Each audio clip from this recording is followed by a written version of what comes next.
प्रणाम मित्रों, कुलदीप भगत online classes में पुनः स्वागत है आपका। देखिए, आज अपन बात करते हैं ये महाजनपद काल के बारे में बात करेंगे। महाजनपद काल है, यहाँ पर किस प्रकार के क्वेश्चंस बनेंगे इन सभी को अपन देखेंगे। और जो एग्जाम की दृष्टि से बड़े ही इंपॉर्टेंट क्वेश्चंस हैं, यहाँ से बहुत से क्वेश्चन आते हैं। 16 महाजनपद हैं। इन महाजनपदों की राजधानी और इनका जो वर्तमान में वास्तविक स्थान कौन सा है वो स्थान पूछ लिया जाता है। इनके शासकों का नाम पूछ लिया जाता है। तमाम महत्वपूर्ण बातें बनती है इसके अंदर, तो पूछ ली जाती हैं। देखिए, चर्चा करते हैं अपन महाजनपद काल की। महाजनपद काल है यह छठी ईसा पूर्व का जो समय है इसे महाजनपद काल कहा जाता है। यहाँ पर देखिए, जो ये जो समय था महाजनपद काल को ही हलचल का काल, परिवर्तन का काल, एक नाम दिया गया है द्वितीय नगरीकरण।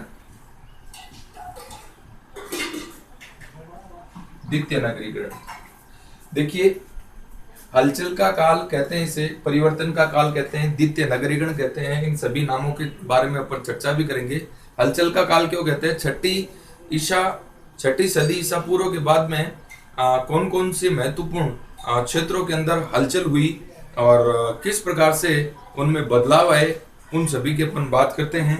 देखिए, राजनीतिक महाजनपद है इसके उदय होने का कारण, महाजनपद है इसके उदय होने के कारण क्या क्या थे, इन कारणों की अपन बात करेंगे। पहला जो कारण है ये है राजनीतिक कारण, या कौन से काल के अंदर हलचल हुई। राजनीतिक क्षेत्र बोल दो, चाहे राजनीतिक कारण बोल दो, राजनीतिक क्षेत्र। तो देखिए, जैसा कि आप सभी को पता है, ऋग्वेद के अंदर ऋग्वेदिक काल के अंदर जन हुआ करता था।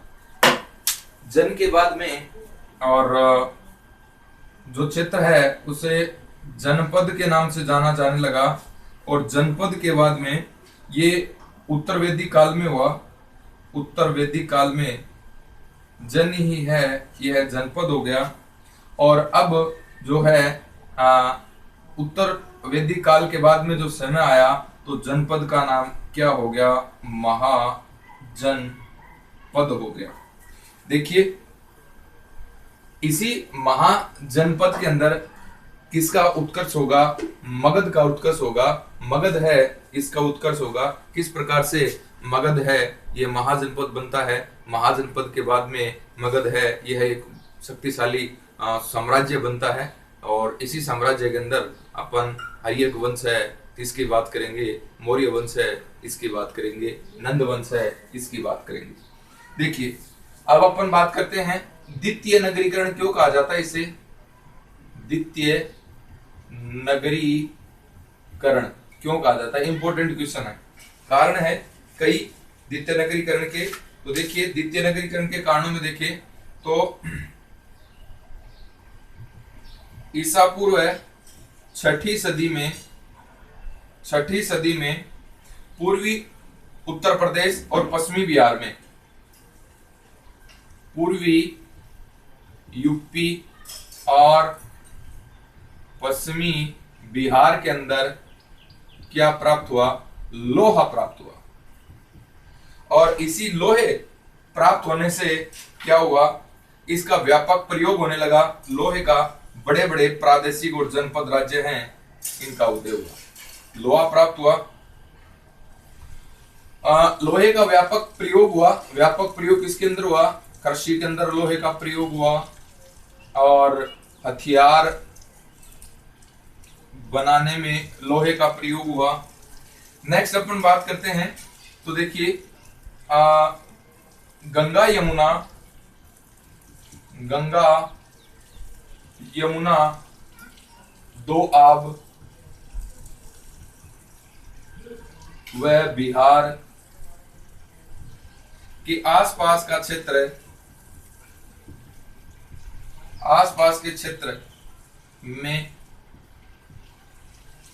द्वितीय नगरीकरण की क्रांति हुई, द्वितीय नगरीकरण की क्रांति हुई। प्रथम नगरीकरण जो था ये सिंधु सभ्यता थी। नेक्स्ट है लोहे के प्रयोग की महत्वपूर्ण भूमिका,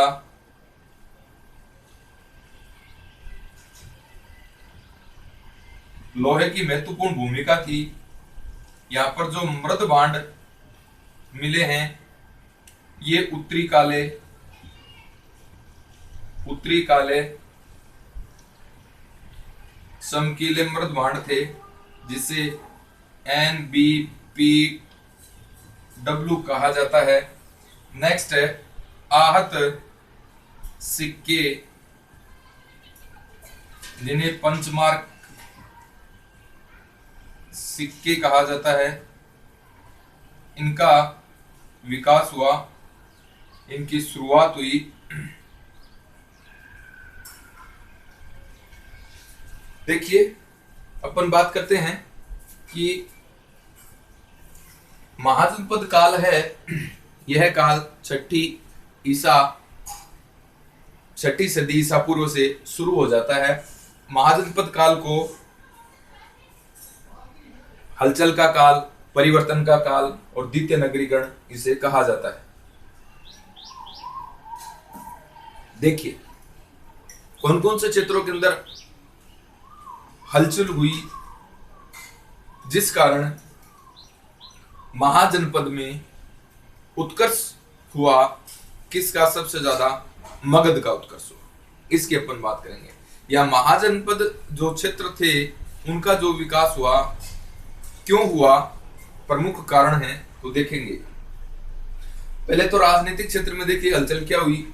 जैसा कि आपको पता है ऋग्वेद काल के अंदर सबसे जो छोटी इकाई होती थी परिवार होती थी। परिवार के बाद में आपका जो है परिवार से बड़ी इकाई है वो जन होती थी। परिवार के बीच में परिवार और जन के बीच के अंदर विष होता था, ये इकाइयां होती थी। तो सबसे बड़ी इकाई ऋग्वेद के अंदर प्रशासनिक इकाई थी, वो क्या थी, जन थी। अब उत्तर वेद काल में ये इकाई क्या हो गई, जनपद हो गई। और अब छठी सदी ईसा पूर्व में यही इकाई है ये महाजनपद के रूप में परिवर्तित हो जाती है। अब अपन बात करते हैं द्वितीय नगरीकरण। द्वितीय नगरीकरण कैसे कहा जाता है, क्यों कहा जाता है, कहां पर इसका विकास हुआ, ये बात देखिए। ईसा पूर्व है, छठी सदी ईसा पूर्व है, पूर्वी यूपी और पश्चिमी बिहार के अंदर लोहा जो है ये इसकी खोज हुई, लोहा प्राप्त हुआ। लोहा प्राप्त होने से क्या हुआ, लोहे प्राप्त होने से कृषि के अंदर सुगमता आई। अनाज है वो जमीन के अंदर गहरी जुताई होने लगी, हथियार बनने लगे।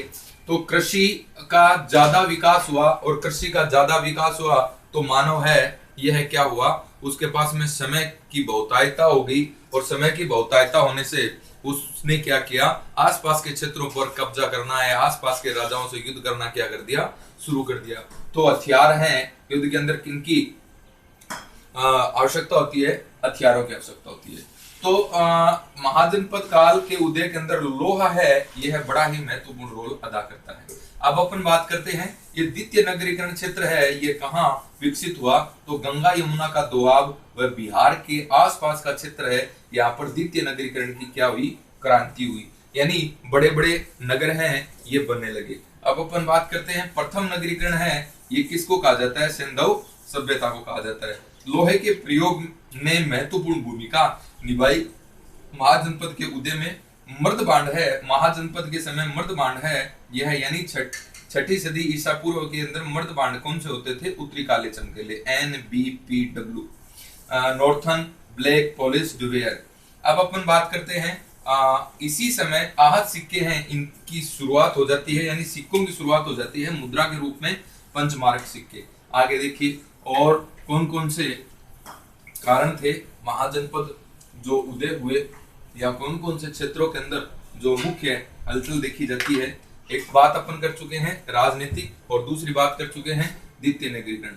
तीसरा जो हलचल का जो क्षेत्र था ये था आर्थिक। आर्थिक क्षेत्र के अंदर, आर्थिक जो क्षेत्र था इसके अंदर क्या परिवर्तन आए या क्या हलचल हुआ। व्यापार उद्योग में श्रेणी व्यवस्था की शुरुआत हो गई। व्यापार उद्योग में श्रेणी व्यवस्था, श्रेणी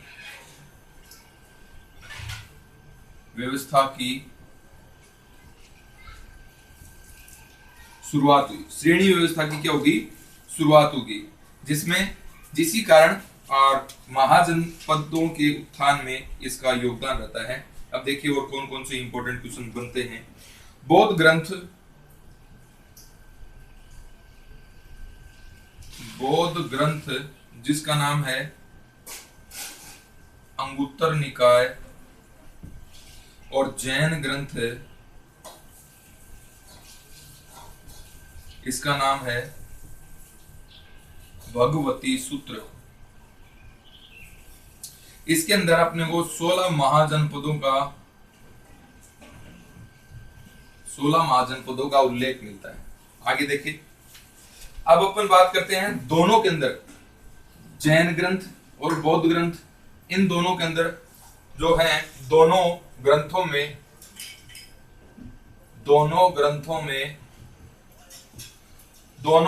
में अंग, मगध, काशी, कौशल, वत्स, वज्जी समान थे। यानी अंगुत्तर निकाय और भगवती सूत्र में ये जो महाजनपद हैं इनका नाम समान मिलता है। अब अपन बात करते हैं सर्वाधिक शक्तिशाली जो जनपद था ये था मगध। मगध उसको उत्कर्ष में इसकी ओर अच्छी तरह से बात करेंगे अपन, शक्तिशाली कैसे बनाई। बुद्ध काल में नगरों का तेजी से विकास हुआ।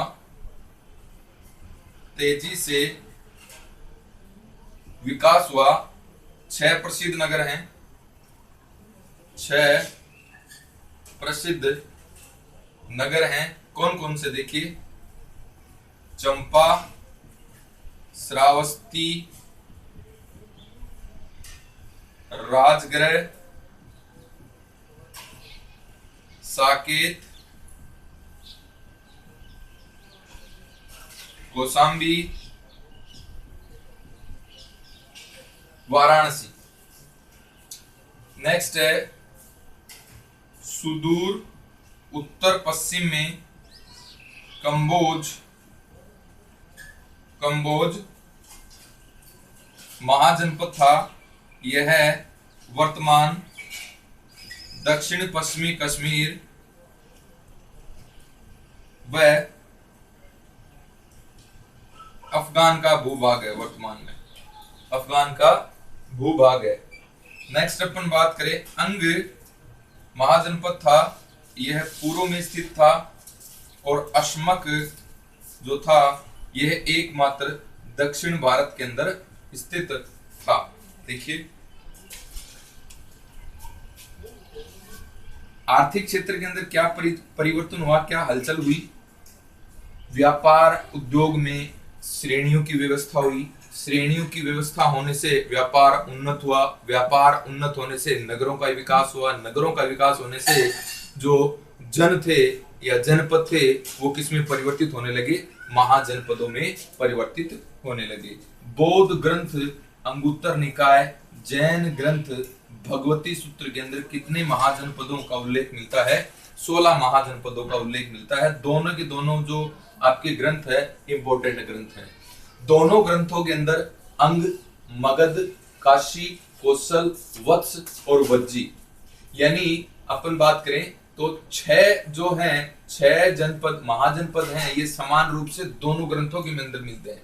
अच्छा क्वेश्चन है, इंपॉर्टेंट क्वेश्चन बन सकता है कि अंगुत्तर निकाय और भगवती सूत्र के अंदर कौन कौन से महाजनपद हैं जो समान रूप से उल्लेखित है। तो अंग, मगध, काशी, कौशल, वत्स और वज्जी। अब अपन बात करते हैं सर्वाधिक शक्तिशाली जो महाजनपद था, कौन सा था? मगध।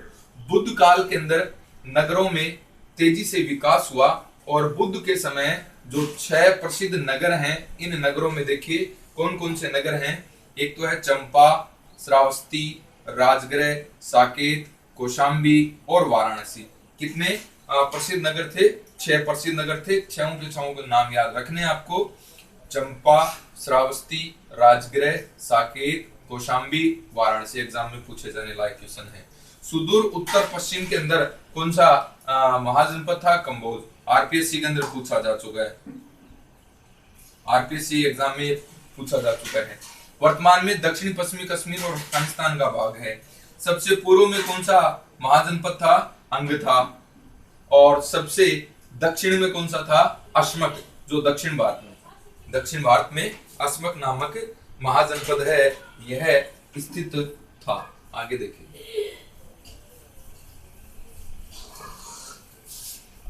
क्या क्या इंपॉर्टेंट बातें हैं ये रहेंगी इसके अंदर। अब अपन बात करें तो देखिए, आपके जो जनपद हैं उनकी जनपद और उनकी राजधानियों के बारे में चर्चा करेंगे और उनकी विशेषताओं के बारे में चर्चा करेंगे कि क्या क्या उनकी विशेषताएं थी और कौन कौन सी उनकी राजधानी थी महाजनपदों की। तो पहले मैं बात करूं अंग की। अंग की राजधानी थी चंपा, और चंपा वर्तमान कहां पर है? बिहार में। ठीक है सब। विशेषता क्या थी इसकी? विशेषता देखिए, यह है भागलपुर व मुंगेर जिलों में है। ये जो क्षेत्र है, मुंगेर जिले का क्षेत्र है। यहाँ का जो शासक था, अंग का शासक, ये है ब्रह्मदत्त यहाँ का शासक है। मगध के शासक बिंबिसार ने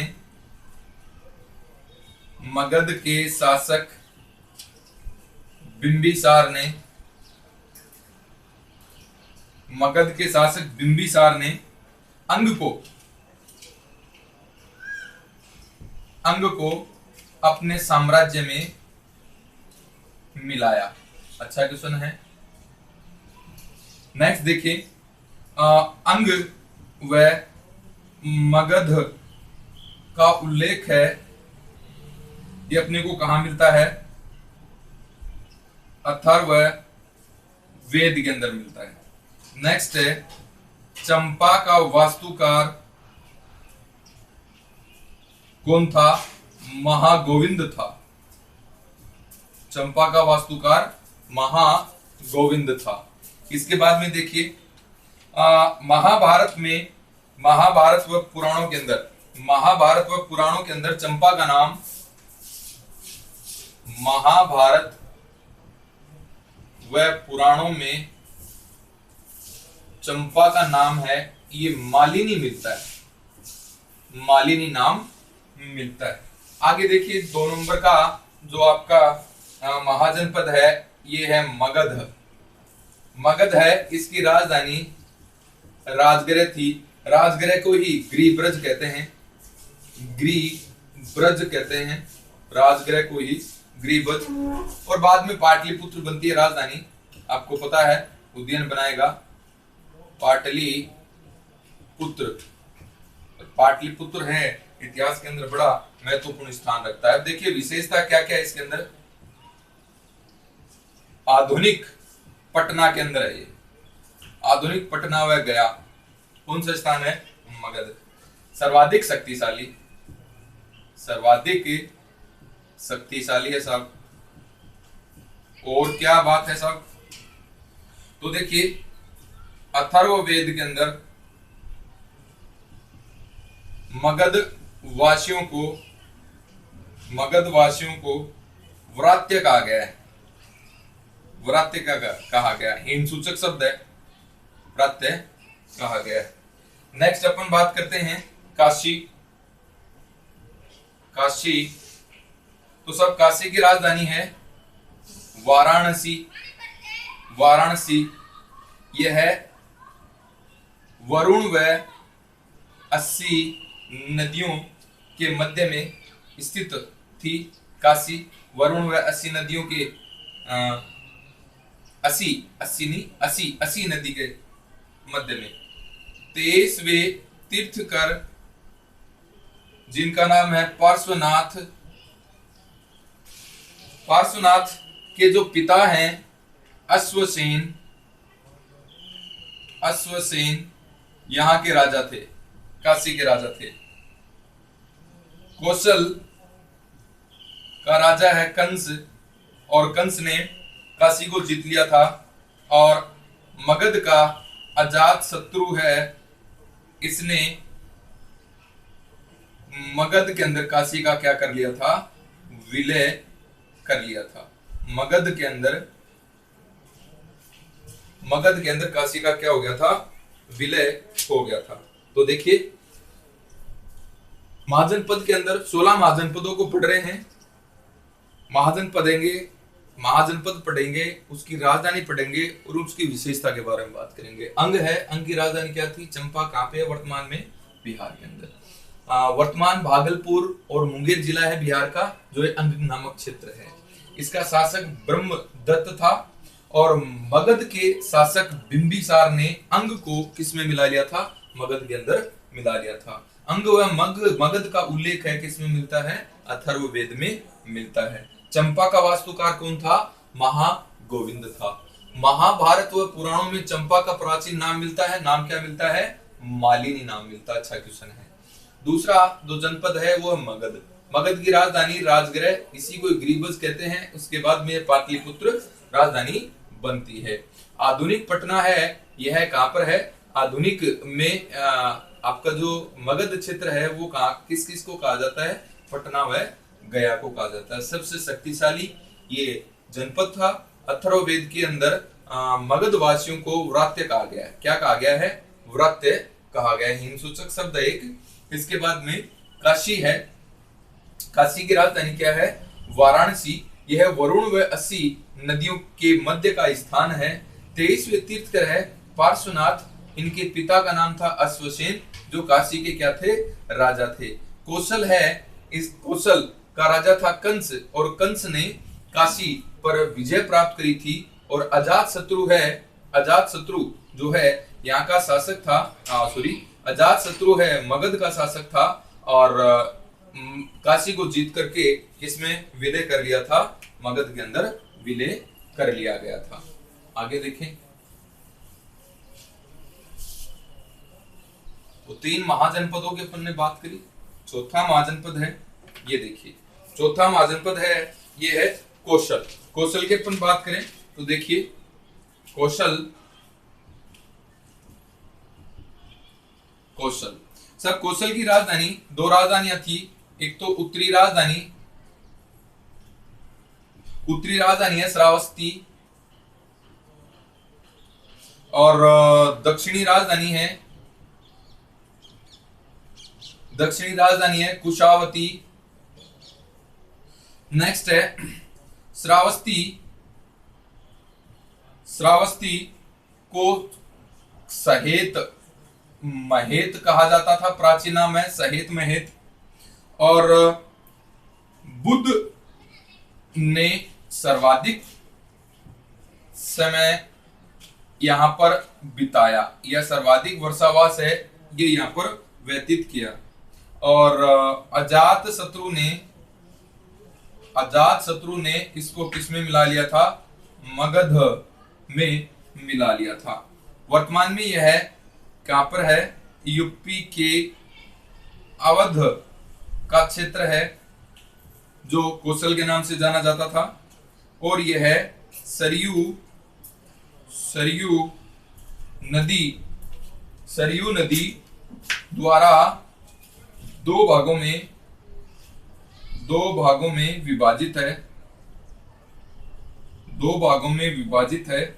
और सरयू के किनारे अयोध्या नगर है, अयोध्या का प्राचीन नाम साकेत मिलता है। तो अच्छा क्वेश्चन है ये भी। आगे देखिए, अपन बात करें, ये प्रमुख बातें हो गई। नेक्स्ट है वज्जी। पांचवा है वज्जी। तो वज्जी की राजधानी है वैशाली, विदेह या मिथिला। समय समय पर इसका नाम चेंज होता जाता है। 8 गणराज्य, 8 संघों का, 8 गणराज्यों का, 8 संघों का समूह था वज्जी। नेक्स्ट है बिहार व नेपाल का क्षेत्र वर्तमान, बिहार व वर्तमान नेपाल का क्षेत्र है। और बिहार का जो क्षेत्र आता है वो है मुजफ्फरपुर और नेपाल का है जनकपुर। यहां पर वर्तमान में वज्जी का क्षेत्र है। आगे देखिए मल की अपन बात करें। मल की राजधानी पावा और कुशीनगर। पावा के मल और कुशीनगर के मल थे, दोनों गणराज्य थे, 2 गणराज्य थे। तो ये भी गणराज्य हैं, 8 गणराज्यों का समूह है। वर्तमान में कहां पर है ये? यूपी का देवरिया जिला है। नेक्स्ट है, यहां पर कुशीनगर के अंदर बुद्ध ने निर्वाण प्राप्त किया। पावा के मल व कुशीनारा के मल, कुशीनगर बोल दो, सही कुशीनारा बोल दो। यहां इक्ष्वाकु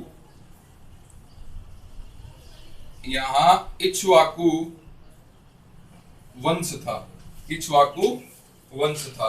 इसके बाद में है आपका चेदी, 7वां गणराज्य,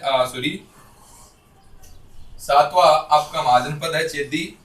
इसकी राजधानी है शक्तिमती और वर्तमान में यह है बुंदेलखंड, एमपी का क्षेत्र है। महाभारत में यहाँ का शासक है ये शिशुपाल होता है, शिशुपाल रहता है। देखिए कौशल महाजनपद, इसकी उत्तरी राजधानी श्रावस्ती, दक्षिणी राजधानी कुशावती है। श्रावस्ती को सहेत महत के नाम से भी जानते हैं। बुद्ध ने यहाँ सर्वाधिक वर्षा काल व्यतीत किए। अजात शत्रु ने कौशल को मगध के अंदर मिला लिया था, विलय कर लिया था। वर्तमान में यह यूपी के अवध का क्षेत्र है। सरयू नदी द्वारा यह 2 भागों में विभाजित होता है और सरयू नदी के किनारे अयोध्या नामक नगर था और अयोध्या का प्राचीन नाम है, ये क्या था? साकेत। अब बात करें वज्जी की राजधानी वैशाली, विदेह, मिथिला थी। 8 गणराज्यों का समूह था ये, 8 गणराज्यों का समूह था। वर्तमान में बिहार व नेपाल का क्षेत्र है, बिहार का मुजफ्फरपुर और नेपाल का जनकपुर। मल देखें, मल की राजधानी पावा और कुशीनगर थी।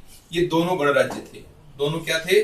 गणराज्य। वर्तमान में यूपी का देवरिया क्षेत्र है। बुद्ध ने कुशीनगर के अंदर महानिर्वाण प्राप्त किया। पावा के मल और कुशीनगर के मल थे। यहाँ इक्ष्वाकु वंश का शासन था। अब बात करते हैं चेदी। इसकी राजधानी थी शक्तिमती, जो बुंदेलखंड एमपी का क्षेत्र है। और महाभारत में इस क्षेत्र का जो, या इस महाजनपद का जो शासक था, ये शिशुपाल था। आगे देखें, आगे अपन बात करें तो आपका है वत्स। देखें, वत्स है, वत्स की राजधानी है शक्तिमती राजधानी है। वर्तमान में विशेषता देखें इसकी क्या है? वत्स की राजधानी नहीं, चेदी की राजधानी शक्तिमती थी। इसके कौशाम्बी। वर्तमान में क्या है? आधुनिक इलाहाबाद है ये। आधुनिक इलाहाबाद है ये। बुद्ध के समय पौरव वंश का राजा था यहां पर। बुद्ध के समय पौरव वंश का राजा था, राजा का नाम था उदयन। पौरव वंश का शासन था। गंधिकों के सिक्के कौशाम्बी से प्राप्त हुए हैं। गंधिकों के सिक्के यहां से प्राप्त हुए हैं। गंधिक जो है ये एक जाति है जो इत्र बनाने का काम करती है। मगध नरेश शिशुनाग ने वत्स को जीत करके मगध में मिला लिया था। मगध में इसका विलय कर लिया था। अब इसके बाद में अपन बात करें तो देखिए कुरु नवा आपका महाजनपद है कुरु, और कुरु की राजधानी हस्तिनापुर और इंद्रप्रस्थ। देखिए वर्तमान का स्थान मेरठ, दिल्ली, थानेश्वर है। बुद्ध के समय यहाँ का शासक कौरव्य था। कुरु के बाद में अपन बात करते हैं पांचाल। देखिए पांचाल इसकी राजधानी, दो राजधानी थी। उत्तरी पांचाल की राजधानी है अलीछत्रपुर, और दक्षिणी पांचाल की राजधानी है काम्पिल्ले। अब देखिए पांचाल है ये वर्तमान में कहां पर है? बरेली, यूपी का क्षेत्र है। बरेली, फर्रुखाबाद और आपका है बदायूं, तीनों क्षेत्र यूपी के हैं। कान्य कुब्ज यहाँ का प्रसिद्ध नगर था। और महाभारत में द्रौपदी का जिक्र आता है। द्रौपदी यहाँ की राजकुमारी रही है महाभारत कालीन। नेक्स्ट अपन बात करते हैं मत्स्य जनपद है, राजधानी है विराटनगर, और वर्तमान अलवर जयपुर का क्षेत्र है। अलवर, जयपुर और भरतपुर भी इसमें शामिल होता है। नेक्स्ट 12वें नंबर पे है सूरसेन है, राजधानी है मथुरा, और यहाँ का जो शासक था ये था अवंती पुत्र। अब है अवंती है महाजनपद। इसकी उत्तरी राजधानी तो है उज्जैनी, और दक्षिणी राजधानी इसकी है महिष्मती। यहाँ पर देखिए ये जो वर्तमान में है पश्चिमी मगध, वर्तमान में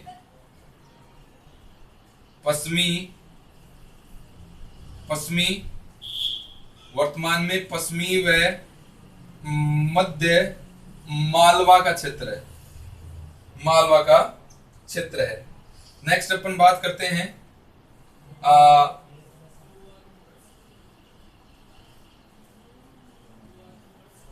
उत्तरी राजधानी यानी उज्जैनी और महिष्मती के मध्य, दोनों के मध्य वेद्रवती नदी बहती थी, और यहाँ पर प्रद्योत वंश का शासन था। और चंड प्रद्योत यहाँ का शासक हुआ है। देखिए बात करें अपन वत्स की, राजधानी कौशाम्बी है, आधुनिक इलाहाबाद के अंदर है। बुद्ध के समय यहाँ पर पौरव वंश का उदयन का शासन था। वत्स से गंधिकों के सिक्के मिले हैं। वत्स नाम आ जाए चाहे कौशाम्बी नाम आ जाए, मगध नरेश शिशुपाल ने इसके अंदर इसको विजय कर लिया था और मगध में इसका क्या कर लिया था, विलय कर लिया था। कुरु की अपन बात करें, हस्तिनापुर या इंद्रप्रस्थ राजधानी, वर्तमान क्षेत्र मेरठ, दिल्ली और थानेश्वर है। बुद्ध के समय यहाँ पर कौरव्य नामक शासक का शासन था। अब बात करें पांचाल, उत्तरी पांचाल की राजधानी, उत्तरी पांचाल की राजधानी तो है अहिछत्रपुर, दक्षिणी पांचाल की राजधानी है काम्पिल्ले। बरेली, फर्रुखाबाद और बदायूं जो थे इसके वर्तमान क्षेत्र हैं। कान्यकुब्ज यहाँ का प्रसिद्ध नगर था। द्रौपदी यहाँ की राजकुमारी थी महाभारत काल में। मत्स्य महाजनपद है। विराटनगर इसकी राजधानी, अलवर, जयपुर और भरतपुर का वर्तमान क्षेत्र है। सूरसेन की राजधानी मथुरा थी। अवंती पुत्र है, ये यहाँ का शासक हुआ है। अवंती की बात करें तो अवंती की उत्तरी राजधानी जो है ये उज्जैनी थी, दक्षिणी राजधानी महेशमती थी। पश्चिमी व मध्य मालवा का वर्तमान में स्थान है यह, दोनों के मध्य यानी उज्जैनी और महेशमती के मध्य वेद्रवती नामक एक नदी बहती थी और यहाँ पर प्रद्योत वंश का शासन था और जहाँ का शासक है वो कौन था, चंड प्रद्योत था। बिंबिसार है, हर एक अपन बात करेंगे बिंबिसार की जब मगध का उत्कर्ष पढ़ेंगे। तो देखिए बिंबिसार है, मगध का शासक बिंबिसार है।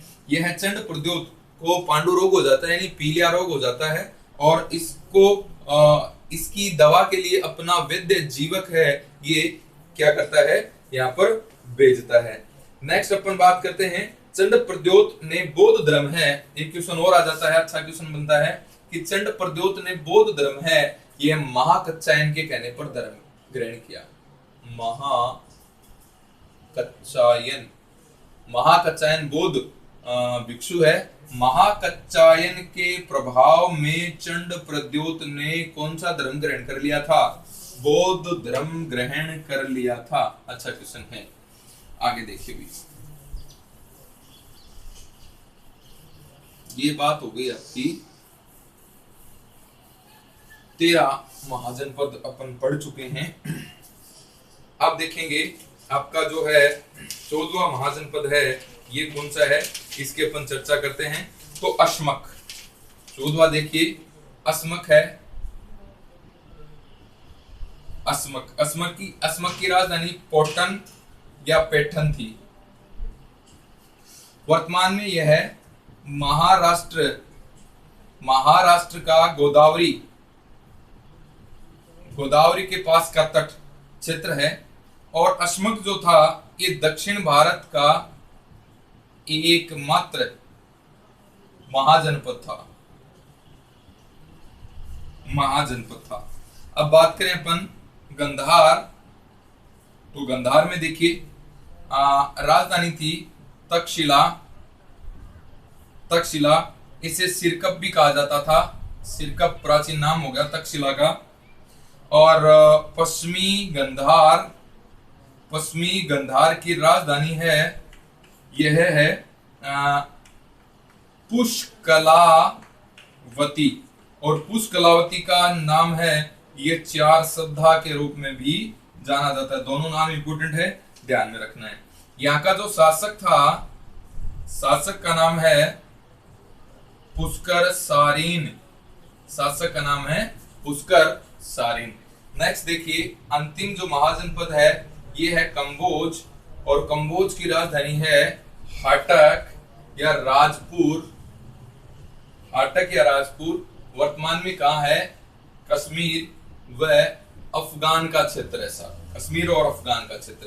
कंबोज किस लिए प्रसिद्ध था, घोड़ों के लिए प्रसिद्ध था कंबोज। कौटिल्य ने कंबोज का जिक्र किया है, कौटिल्य ने कंबोज के वासियों को क्या बताया है, वार्ता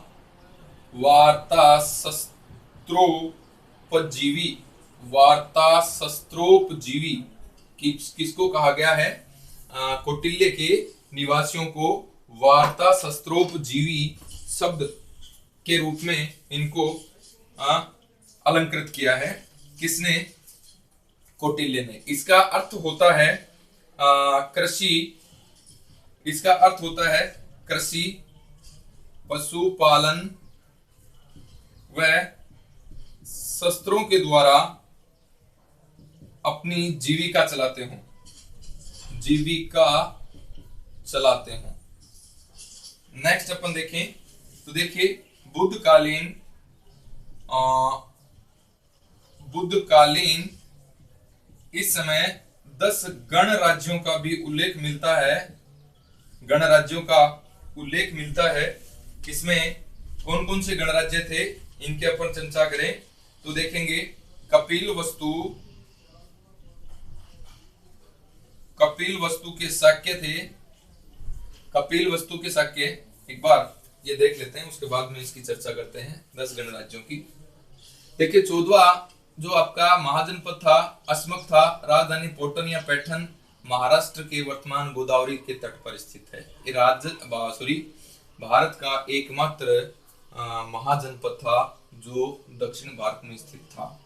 गंधार महाजनपद की बात करें, राजधानी तक्षशिला थी जिसे सिरकप कहा जाता है, प्राचीन नाम है सिरकप। पश्चिमी गंधार की राजधानी पुष्कलावती है, पुष्कलावती का प्राचीन नाम चारसद्धा है।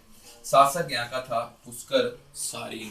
अब देखिए कंबोज है, इसकी राजधानी हाटक या राजपुर थी, यह वर्तमान कश्मीर व अफगान के अंदर है। कंबोज है ये घोड़ों के लिए प्रसिद्ध है। कौटिल्य ने कंबोज के वासियों को वार्ता शस्त्रोपजीवी नाम से अलंकृत किया है। वार्ता शस्त्रोपजीवी का मतलब होता है कृषि, पशुपालन और शस्त्रों के द्वारा जीविका चलाने वाले। अब अपन बात करेंगे बुद्ध के समय के 10 गणराज्यों की। बुद्ध के समय के 10 गणराज्यों की बात करें तो देखिए 10 गणराज्य थे, ये कौन कौन से थे? 10 गणराज्य, 10 गणराज्यों की अपन बात कर रहे हैं और इन गणराज्यों में देखेंगे कौन कौन से हैं। कपिलवस्तु के थे शाक्य, इनका शासन था। रामग्राम के अंदर कौन सा वंश था? कोलिय वंश था। और रामग्राम के कोलिय, देखिए एक क्वेश्चन बनता है, रामग्राम के कोलिय शाक्य व कोलियों के मध्य विवाद था, और विवाद था रोहिणी नदी को लेकर के। रोहिणी नदी को लेकर के विवाद था, जल बंटवारे को लेकर के विवाद था। अच्छा क्वेश्चन, संघर्ष होता रहता था इन दोनों का। पावा के हैं मल, नेक्स्ट कुशीनगर के हैं मल, और आपका है मिथिला के अंदर कौन थे? विदेह, मिथिला के विदेह थे। नेक्स्ट देखिए मिथिला के विदेह पीपलीवन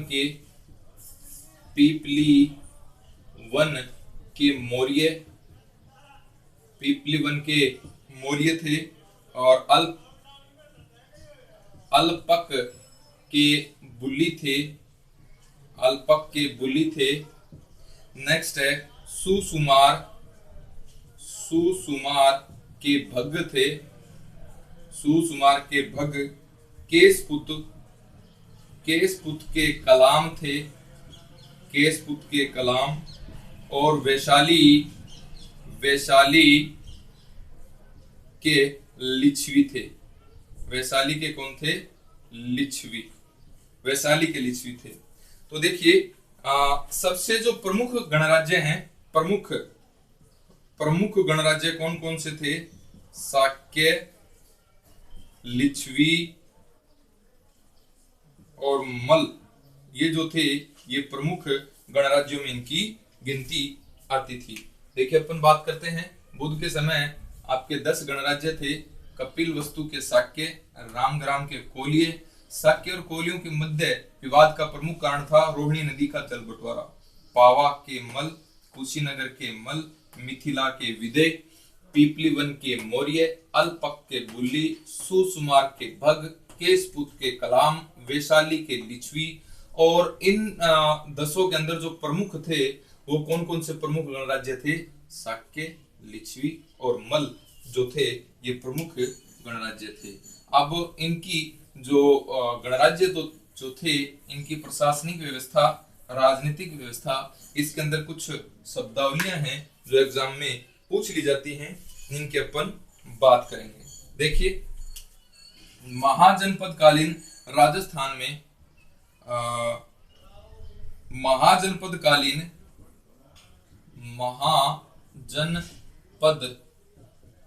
काल में राजस्थान के दो गणराज्य थे। सब कौन कौन से थे? एक तो था मालव और एक था अर्जुनायन। नेक्स्ट देखें अपन गणराज्यों की शासन प्रणाली। गणराज्यों की शासन प्रणाली, गणराज्यों की शासन प्रणाली देख रहे हैं अपन।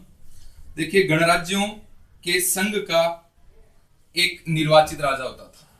गणराज्य जो संघ होता था, इनका निर्वाचित राजा होता था, निर्वाचित राजा होता था। प्रत्येक राजा के उपराजा होते थे, प्रत्येक राजा के उप राजा होते थे, और उतने उसके सेनापति हैं और भंडागारी कहीं यानी अन्य जो अधिकारी होते थे, उतने उसके क्या होते थे? अन्य अधिकारी होते थे। राजा की शक्ति परामर्श दात्री परिषद, राजा की जो शक्ति होती थी यह है परामर्श दात्री परिषद में निहित थी, परिषद में निहित थी। इस परिषद का नाम है संस्थागार, संस्थागार। इसके अंदर निहित थी राजा की शक्ति। अब देखिए, संघ की व्यवस्था है, संघ है, इसकी व्यवस्था है, इसके बारे में अपन बात करेंगे। संघ में क्या क्या व्यवस्थाएं थी? संघ की सभा में प्रस्ताव, सभा के अंदर जो प्रस्ताव रखा जाता था, प्रस्ताव जो प्रस्तुत किया जाता था या रखा जाता था, उसके लिए एक शब्द आता है कम वाचा, कम वाचा शब्द आता है। नेक्स्ट है स्वतंत्रता पूर्वक मत, मत होते थे, ये मत को छंद कहते थे। प्रस्ताव, प्रस्ताव, प्रस्ताव को व्रति कहते थे, व्रति कहते थे। बहुमत को, बहुमत को वैसियम कहते थे, बहुमत को। मतदान की गुप्त प्रणाली, मतदान की जो गुप्त प्रणाली होती थी उसे गुलहक कहते थे, गुलहक कहते थे। और आगे एक बार इनको देखिए, उसके बाद में आगे और देखते हैं क्या महत्वपूर्ण बातें इसमें रहेंगी। देखिए, महाजनपद काल के अंदर राजस्थान के अंदर दो गणराज्य थे भी, एक तो मालव, एक अर्जुनायन। गणराज्यों की शासन प्रणाली जो थी, इसकी अपन बात करेंगे। जो संघ होता था ये निर्वाचित करता था राजा को, और प्रत्येक राजा के उपराजा होते थे और उनके उतने ही अधिकारी होते थे। राजा की जो शक्ति होती थी ये परामर्श दात्री परिषद के अंदर निहित होती थी, जिसे संस्थागार कहा जाता था। अब संघ की व्यवस्था देखते हैं। सभा के अंदर प्रस्ताव प्रस्तुत होता था, प्रस्ताव प्रस्तुत होता था, इसे क्या कहते थे? कम वाचा। मत को क्या कहते थे? छंद। प्रस्ताव जो होता था ये होता था व्रति। ठीक है, तो प्रस्ताव प्रस्तुत, प्रस्ताव प्रस्तुत के लिए कौन सा शब्द है? कम वाचा। और प्रस्ताव जो है ये शब्द के लिए आता है व्रति। बहुमत के लिए शब्द आता है वैसियम, और गुप्त प्रणाली को कहते हैं गुलहक। आगे देखिए, गुलक ये गुप्त प्रणाली है। आगे कौन कौन से शब्द हैं और भी महत्वपूर्ण शब्द हैं कुछ, तो इनके अपन चर्चा और करते हैं। तो देखिए, आसन का प्रबंध करने वाला, आसन का प्रबंध करने वाला जो होता था ये होता था आज्ञा आसन प्रज्ञापक, आसन प्रज्ञापक होता था। नेक्स्ट है मतदाता अधिकारी। जो मतदाता अधिकारी होता था ये था सलाका ग्राहपक, सलाका ग्राहपक। और एक शब्द आता है अष्टकुलक। अष्टकुलक है, यह है शासन कार्यों में परामर्श देने वाली एक संस्था होती थी। तो ये आपकी बात हो गई। और इंपॉर्टेंट बात होगी, देखिए आसन का प्रबंध करने वाला कौन होता था? आसन प्रज्ञापक। मतदाता अधिकारी होता था सालाग्राहपक। अष्टकुलक होता था शासन कार्यों में परामर्श देने वाली एक संस्था। तो ये बातें जो थी ये महाजनपद काल की बातें करी अपन ने और प्रमुख गणराज्यों के बारे में बातें करी। इसके बाद में जो अपना चैप्टर होगा वो होगा मगध का उत्कर्ष। धन्यवाद मित्रों।